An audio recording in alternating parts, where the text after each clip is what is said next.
केजरीवाल के दांव से उड़ा बीजेपी के चेहरे का रंग, आरएसएस जवाब देगा क्या?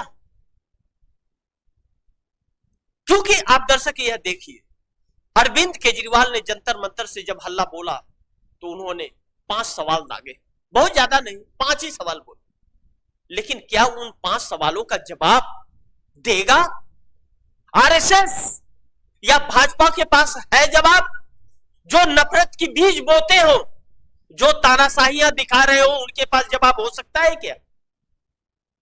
केजरीवाल ने कहा कि जेपी नड्डा ने कहा था कि हमें आरएसएस की जरूरत नहीं है, भाजपा मोदी की है या आरएसएस का?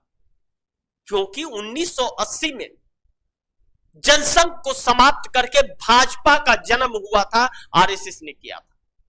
यह भाजपा पार्टी जो है यह आरएसएस की एक शाखा है। अगर आरएसएस के प्रचारक प्रचार न करें तो भाजपा वाले सदन के अंदर ढुक भी नहीं पाएंगे, यह हकीकत है। भाजपा को आरएसएस के प्रचारक ही जिता करके भेजते हैं, वही रात दिन दौड़ते और मेहनत करते हैं, लोगों के डाइवर्ट करते हैं माइंड को, बताते हैं कि भाजपा रहेगी तो हिंदुत्व रहेगा। और जब भी भाजपा की सरकार आई है, हिंदुत्व खतरे में आया है, ध्यान रखिएगा। उसके पहले हिंदुत्व खतरे में नहीं होता है। और कभी गाय के नाम पर, कभी मुस्लिम के नाम पर, कभी कुछ के नाम पर, कभी तानाशाहियों में, कभी बेटियों की इज्जत लूटी जाती है, कभी तानाशाहियों में लोगों को पीटा जाता है। हिंदू बच्चा भी अगर दाढ़ी रखा हुआ है तो मुस्लिम बता करके उसको पीट देते हैं। यह बहुत चिंता का विषय है। जातिवाद न, ऐसी चीजें ना है। हर कोई चाहता है कि सरकार हो, सम्मिलित हो, सबकी हो, चाहे वह हिंदू हो, चाहे वह मुस्लिम हो, चाहे सिख हो, चाहे ईसाई हो। जब हमारा देश आजाद हुआ तो हिंदू मुस्लिम सिख ईसाइयों का नारा लगा था, हर किसी ने बलिदान दिया था, सब एक साथ मिल करके लड़े थे। हमारा खून उनके खून में कोई फर्क नहीं है, लेकिन नहीं। तो अरविंद केजरीवाल ने यह कहा कि जेपी नड्डा ने 2024 लोकसभा चुनाव के समय यह कहा था कि हमें अब आरएसएस की जरूरत नहीं है, हम कमजोर थे तो हमें जरूरत था, हमने सहयोग लिया, अब हमें कोई जरूरत नहीं, अब हम मजबूत हो गए। लेकिन कहते हैं ना, ऊपर वाले के घर में देर होती है, अंधेर नहीं। नरेंद्र मोदी के साथ भी यही हुआ, 240 पे सिमट गए। चालबाजी तो बहुत हुई, चाहे चुनाव आयोग हो चाहे भाजपा हो, 160 सीटों पर सिमटते हुए नजर आ रहे थे। इंडिया गठबंधन ने कहा 295 को हम पार कर रहे हैं, 300 के ऊपर जा रहे हैं। लेकिन दुविधा में दोनों गए, रहीमन मिले न राम। न इंडिया गठबंधन को बहुमत आई और न भाजपा को। 400 पार के नारा देने वाले 160 से जैसे तैसे ईवीएम चुनाव आयोग के दम पर या कैसे भगवान जाने 240 तक पहुंचे। हर कोई जानता है कैसे पहुंचे, किसी को बताने की जरूरत ही नहीं। कोई जानता है कि चुनाव आयोग कैसा है। जिस चुनाव आयोग का 2019 के अंदर विश्वसनीयता आम जनता के अंदर 57% थी, उस चुनाव आयोग की आज विश्वसनीयता देश के लोगों के अंदर, जनता के अंदर आप जानते हैं कितनी है? मात्र 25 से 27%, यानी कि 5 सालों में 30% घट गया। 140 करोड़ हिंदुस्तानियों के बीच मात्र 27% लोग यह मानते हैं कि हां चुनाव आयोग सही है और बाकी मानते हैं कि गलत है।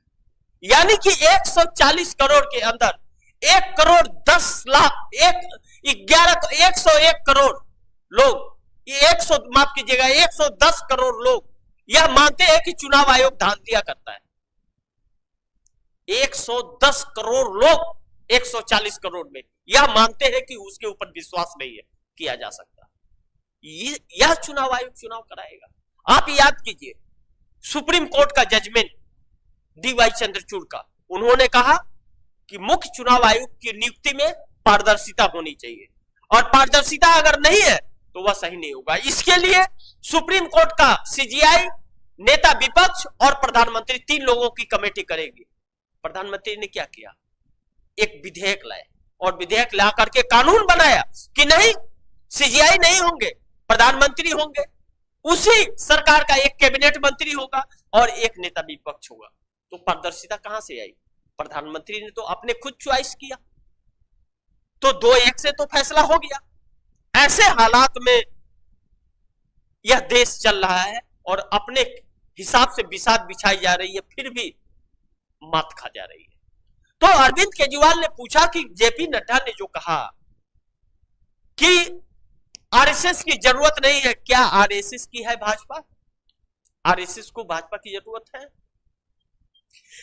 आरएसएस से यह पूछा अरविंद केजरीवाल ने कि क्या जो 75 सालों का क्राइटेड एरिया बना था, जिसके वजह से लाल कृष्ण आडवाणी, अटल बिहारी वाजपेयी या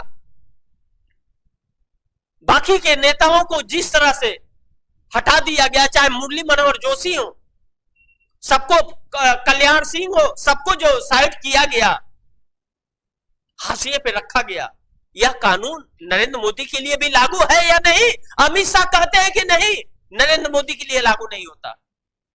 तो इस देश में जो कानून बनता है वह केवल आम गरीबों के लिए लागू है, सरकार के लिए, सरकार में बैठे विधायकों सांसदों के लिए लागू नहीं है। इस देश की जनता जो वोट देती है, जिसके वोट से यह सरकार बनती है, यह सरकार बनने के बाद तानाशाहियां यह करने लगते हैं, क्योंकि यह आम जनता 5 सालों के लिए वोट अपना दे देती है, 5 सालों के लिए वह बन जाता है, उसके बाद तो 5 साल बाद नंबर आएगा। इसीलिए जनता को भी सोच समझ करके देना चाहिए। मैं यह नहीं कहता कि आप किसे वोट दीजिए, लेकिन आप अपने भविष्य को सोच लीजिए कि कौन आपके लिए है।